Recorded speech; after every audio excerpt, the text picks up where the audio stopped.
A being is, for me, the concept of existence, meaningful existence. I don't think that we create life, but we create spaces, or we destroy spaces for life.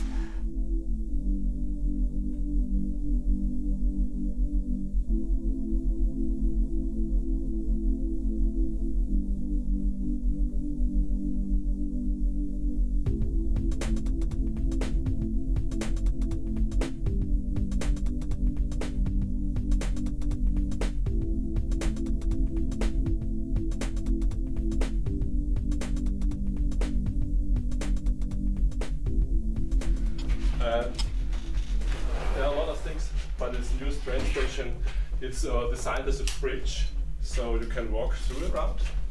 And this is the new public place is very busy, so one of the groups says it's the highlight of a lot of hard work over the last 1.5 years. So it's with honor and privilege that I can now present the content of the strategy.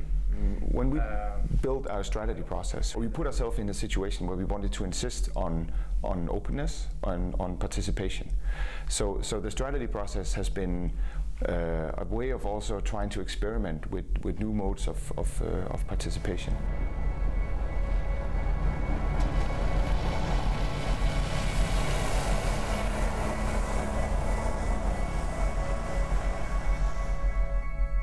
The students established a design space at our train station to try to talk with people about what does resilience mean to them and what kind of design space is the train station. The students did a fantastic work, and I think they had really great experiences on activating people. So it's about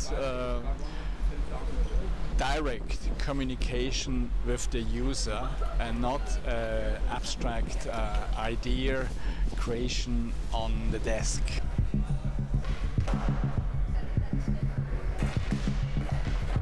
For example, they did a skateboard event in the former ticket hall. The skaters are obviously neglected part of the young population in Weile, but also with the taxi drivers, with the people who run the 7-Eleven shop. And so the future architects basically got a better understanding and a better connection to the ones who on an everyday basis are moving in and using this architecture. I see the role of architects as something that's really also in transition. We are at a moment of time where a lot of our cities are being reshaped because we need to physically reconfigure them to resilience for a sustainable transition. I think the architects have a special history for collaborating, and I think that's something that you should preserve and make sure that you bring into the future.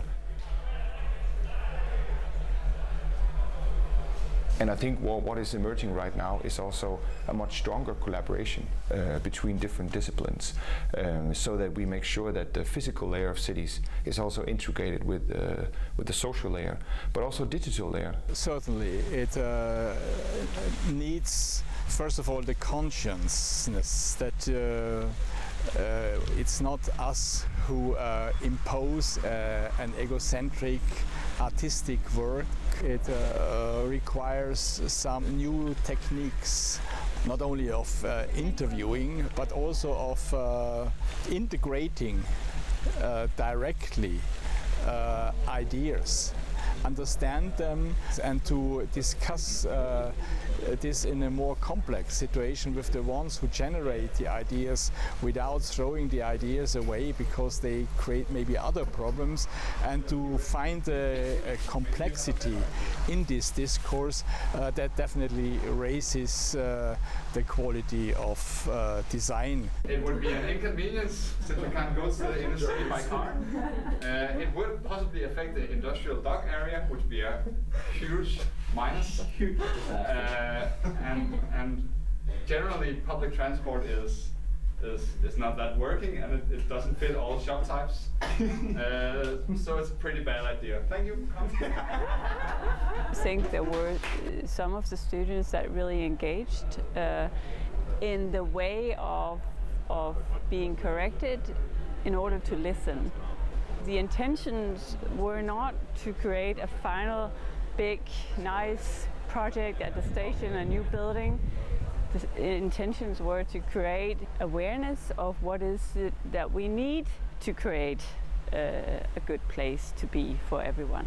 The new way of living with a higher social complexity, meaning that we are about to become a new community that is much more diverse in terms of cultural background, in terms of religion. We need to make sure that these social divides do not emerge. So I think also we carry with us a great responsibility, not just for climate, but also for how cities are sort of shaped to make sure that the divides are not growing stronger or wider. How do people love their environment? It's a key question, how they feel responsible for it, how they maintain it, how they act in it, and how they act in it has a lot to do how our society develops.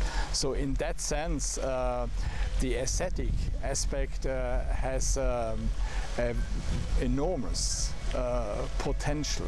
We very often get to a point where we get a very apocalyptic understanding of our future because of, for instance, climate change or other potential disasters that might occur in the future.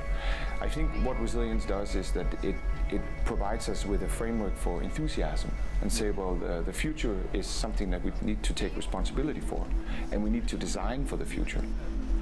And the way to do that is to make sure that we keep an open exploratory space, that we include partners, both partners that we know, but also unusual partners, and that we also let go of some of our control, because that's also the way to mobilize new ideas.